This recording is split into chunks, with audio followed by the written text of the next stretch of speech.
Today is Raft's birthday. Hi friends, and welcome back to Raft.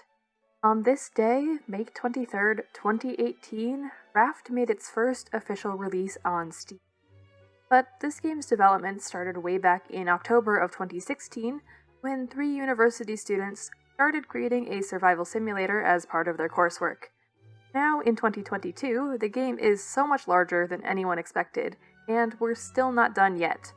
Along the way, plenty of features were added, altered, and even removed. So, in celebration of 4 years of amazing gameplay, let's go over a complete history of Raft's development. As I mentioned at the start, this whole game began as part of the coursework for the 3 original devs, in which they declared they wanted to make a survival game where the player is stranded on a raft in the middle of the ocean. By the 20th of October 2016, the first playable version of Raft was available to the public, featuring the first model for the inventory and the crafting menu, along with some graphical assets for some very important stuff, namely the potato. There was only 3 types of floating debris: thatch, planks, and scrap. Yes, scrap used to be a floating material, which makes a lot of sense, because physics. From here, there are pretty much weekly updates to the game for 2 years as the devs add in and refine a ton of game features. Sadly, you can't access too many of these versions anymore as the files are now defunct and the links don't lead anywhere. But fortunately, the devs were kind and attached photos to their blog updates, so I can still show you exactly what was changed. By week 2 of development, there's already plenty of new and recognizable features, like fishing and the first fish, which is actually the mackerel that is still in the live version. This is also the first instance of the hunger and thirst system, so you actually have to try to survive. Although this little indication is down on the lower right side, and it looks a little bit different than the bars that we're accustomed to in the full game. Week 3 adds building into the game, albeit with some pretty rough textures, and not a ton of options. The original building menu was a pie menu based off of a similar one from Rust, which I found pretty hard to control with a decent mouse sensitivity. But at this point, Raft was already beginning to become a creative canvas. Week 5 is where we see the first mention of one of the most iconic features in Raft, the shark. But it wasn't until week 6 that Jeremiah became a true facet of the game. The shark would occasionally attack your raft and destroy pieces of your foundation, and you could attack the shark to defend your homeland if you were fast enough. Eventually, you were able to kill the shark for some extra food. This is also when tree plots and barrels were introduced to the game. Around this time is also when Raft started its first early stages of popularity on YouTube, when major content creators like Jacksepticeye started to play the game on their channels, skyrocketing Raft into being the most popular download on itch.io. This was actually when I first encountered Raft, but then I didn't touch it again until the later parts of 2021.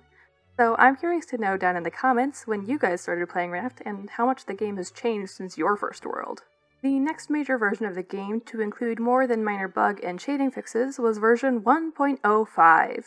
You can actually still play this version by downloading it from itch.io. It's what's been on in the background if you've been paying attention to that. This version added in the day-night cycle and lanterns, so you might say that this is the origin of Lantern Gang. Other notable features included tables, a save feature, and even the almighty chair that became the center of one of Raft's most iconic speedrun skips later down the line. This update also included beets, so you weren't solely reliant on potatoes as a vegetarian, and also nails for some more complicated crafting recipes. Sadly, this is the last version that the public was allowed to play until the official early access release, but of course, development did not stop there. March 29th came with another major feature of the game. Up until this point, you were a floating pair of hands with no body, no face, and no shadow. Although she wasn't playable as a character yet and didn't even have a name, Maya was in the process of being brought into the Raft world. Shortly after Maya's teaser, the devs hinted at a ton of major updates that would be coming to Raft, notably 2 major things. First was buoyancy, so your raft now bobbles over the ocean instead of being a steady and stagnant platform, so it feels a lot more alive. Second is the mention of reefs. Of course, this is a place for additional resources, and it also makes a lot of sense to go swimming in an ocean-based game. Also included in this update was a feature that I'm kind of sad never made it into the full game. Apparently the devs had actually added eels into the reef system, so you would have to be a little more mindful when diving for resources. I don't know why the eels were scrapped, but I'm sad to see them go. The next update on April 28th is really where things start to shift towards the game we know and love today. This is the first appearance of the plastic hook, which of course means that plastic is now a floating resource. To balance this out a bit, scrap would now be found at reefs and was no longer floating, which again makes sense, because physics. If you wanted to stop at reefs to gather all of that scrap, you then had the option to make an anchor. You could make a single-use throwable anchor out of rocks and wood, or you could make a reusable stationary anchor once you had built up a nice raft for yourself. To make diving safe, this is also when shark bait was introduced to distract Jeremiah, and you could even make a small oxygen container and some flippers to give yourself a bit more time underwater. This is also when the smelter was introduced, so you can melt down resources into new, more precious, and useful resources. After the reef update, the devs added in some quality of life changes. They revamped the cooking station, added in a new grill and an advanced water purifier, and those might look pretty recognizable to you. They certainly make maintaining your hunger and thirst a bit easier. Then, they updated the inventory and crafting menu to be a bit more clean and polished. June 22nd came with a major change to the way building operated. Instead of cloth walls and a clunky pillar in the corner supporting whatever taller builds you wanted to make, walls would now independently support floors, and you could choose from 4 wall variations. They also officially added in stairs instead of the ramp, and added in fences to prevent you from taking a swim when you didn't intend to. You could also prevent Bruce from making you take a swim when you didn't intend to by reinforcing some of your raft. Maya was fully introduced to the game as a playable character, giving a face to your hands. There was also an inkling of adding in a second playable character who may look familiar to you. This honestly looks quite a bit like the new player skins that are coming with Chapter 3, so maybe they went back to the root of the design on that one. Although clean-shaven Rohi also looks pretty great in my opinion. But staying up through all of these long nights trying to stay alive is wearing on you, so it's a good thing that the devs finally added in beds. Higher quality beds had better stats and allowed you to respawn back on your raft. Through the magic of game logic, of course. They also added in doors for your nice little bedroom. Jeremiah also got some new animations and a retexture so that he was no longer shiny all of the time. Part of me wishes that the next update on August 4th had never happened, because that's when seagulls were first introduced to terrorize your lovely potato garden and ruin all of your hard work.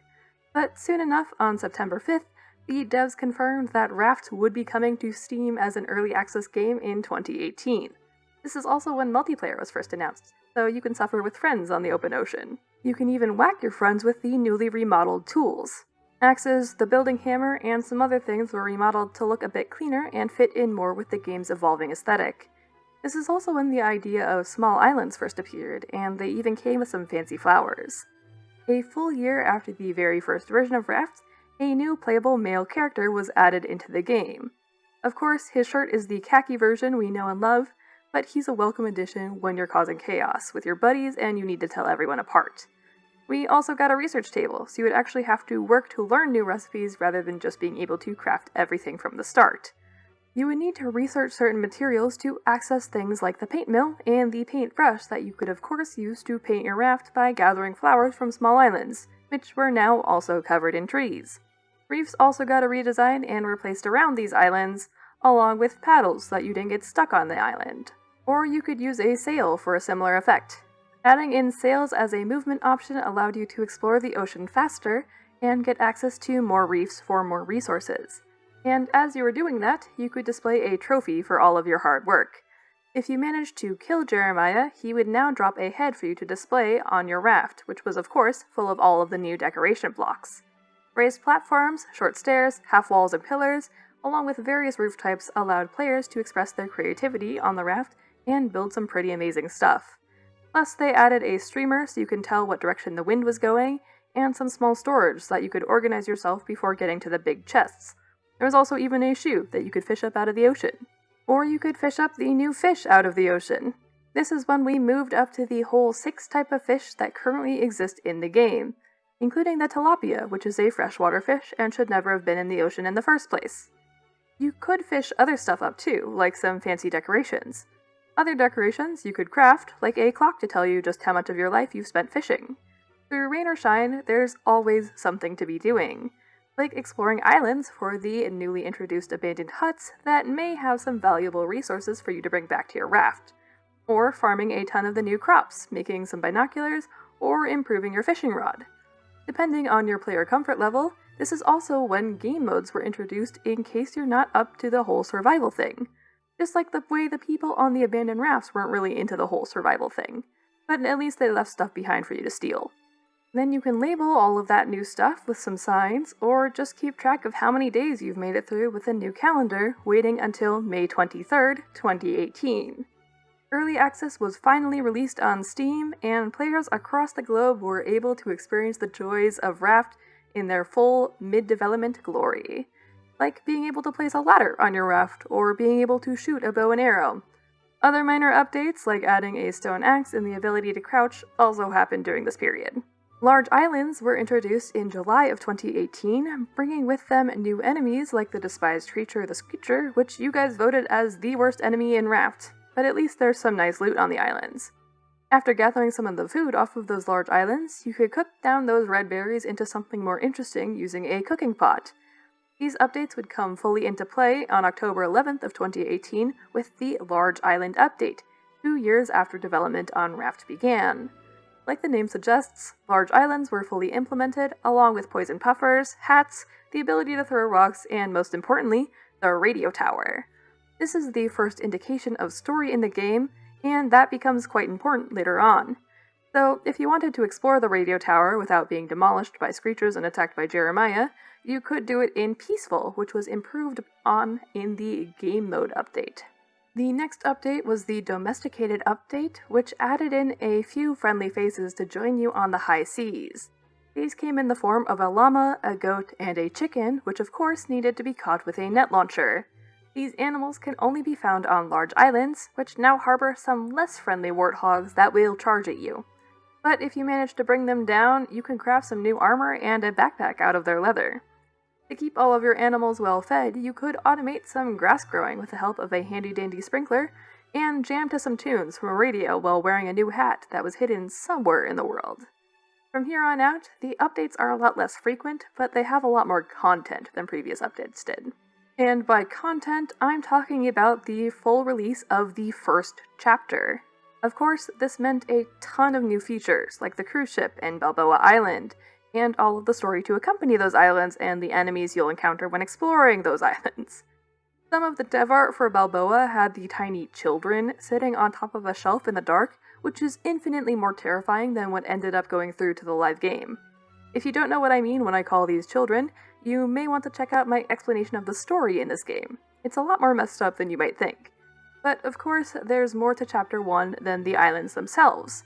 We also get some fun navigational stuff like engines, the steering wheel, the machete, and also bees. Bees themselves became a lot more useful with the Beehive update that allowed you to keep bees on your raft and turn their honey into biofuel to fuel your engines. After the Beehive update, there wasn't a major change to the game until the release of the second chapter, 3 years into the development of Raft.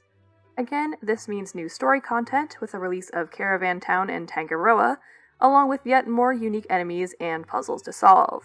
This included a lot of new items to play with, like all of the decoration items from the Tangaroa vending machines, and new gameplay features like the zipline and the metal detector. This is also when titanium was introduced, which is currently the rarest resource in the game. Grinding out titanium requires a nice raft to live on, which is why the renovation update was so important to player quality of life. This update didn't add more in terms of story, but it allowed players to build more creative and personalized rafts with a ton of decoration items, a new wall texture, and a lot of marine animals to bring the world to life. There were also minor changes to plenty of other gameplay features, like adding in the engine controls, and allowing double-sided painting for additional self-expression. But the renovation update is actually the last official update that we have for Raft, bringing us up to the current 4-year anniversary of Raft's release on Steam. We know that more gameplay is coming with the release of Chapter 3, and we know that it will be the biggest update Raft has ever received. I already have a video covering all of the features that we know are coming with Chapter 3, so I won't go into that here, but be sure to check out that video if you're interested. Anyways, that is the complete history of Raft's development. An awful lot has changed since that first prototype in 2016. I'd like to know when you all started playing Raft in the comments down below, because I only really started with the renovation update, so the current version is the only one I've really experienced.